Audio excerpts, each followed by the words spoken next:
Am I the a-hole for not going to my dad's house in an emergency where his 5-year-old stepdaughter was left at home on her own? So yeah, this is a mess, and I'll try to lay it out as clearly as I can without going off too hard. But fair warning, this isn't a feel-good family story. I, 17M, just recently turned 17, which means I've got about 1 year left of court-ordered 50-50 custody between my mom and my dad. And when I say court-ordered, I mean I'm forced to spend time at my dad's house whether I like it or not.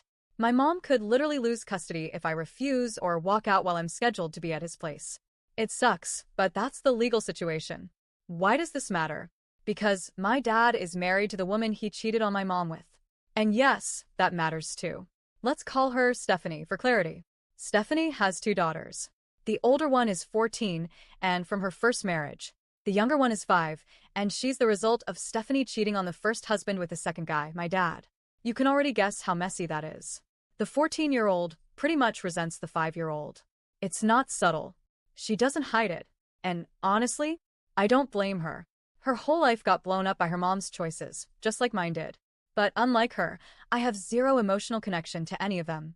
I don't see them as stepsisters, and I'm not interested in pretending we're some happy, blended family. I'm forced to be at that house, but I mentally check out the second I walk through the door. I tolerate my time there. Barely. I count the hours until I can leave and go back to my actual family, my mom, my real home. So, here's what happened. Yesterday morning, my mom's custody time kicked in.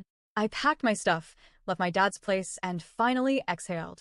I was back in my comfort zone, back with someone who didn't betray me and then expect me to help clean up the wreckage. A few hours after I got home, all hell apparently broke loose at my dad's house. Here's the situation. My dad and Stephanie both had to work. Their genius plan? Leave the 14-year-old in charge of the 5-year-old for the day. Except the 14-year-old dipped, left to go hang out with her friends. Didn't tell anyone. Just bailed. Some parent from her friend's house texted Stephanie to say she got there safely, and that's how she even found out her daughter wasn't home anymore. Now, suddenly, there's a panicked rush because the 5-year-old is home completely alone. And what does my dad do? He calls me. He tells me I need to go back over there, back to his house, to watch the 5-year-old until someone can get home. I just sat there, stunned, and then told him no. Absolutely not. That's not my problem, and I'm not their babysitter. He pushed. He tried to guilt-trip me. She's only a little kid. You're the only one who can help right now. Then he tried to rope my mom into it, asked her to force me to go. She told him absolutely not. Stephanie called the 14-year-old and begged her to go back home, but she refused to. No one wanted to be there, and I guess I can't blame either of us. So the 5-year-old ended up being alone for several hours until Stephanie finally left work early and went home. Afterward, I ignored all the calls and texts from my dad.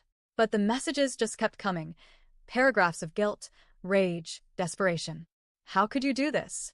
She's a child. She needed you. I'm disappointed in you. I didn't reply. I didn't feel guilty. Not really.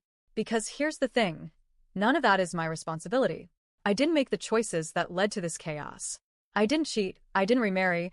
I didn't create this unstable family dynamic. I'm not that kid's big brother. I'm not even a willing participant in that house. I'm legally forced to be there, and even when I am, I'm barely spoken to like a person. I'm just an awkward reminder of a past my dad would rather rewrite. My dad has spent years trying to fix what he broke, but he can't unbreak it. He expects me to fill emotional gaps for people I barely know, or worse, don't care about.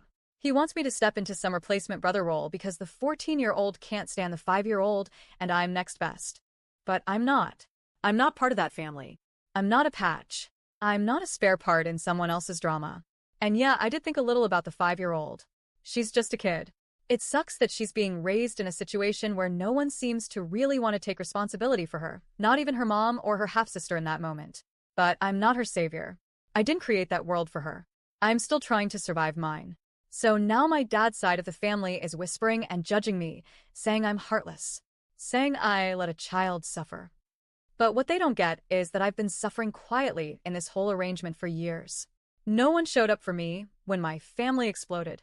No one came running to shield me from being treated like an afterthought.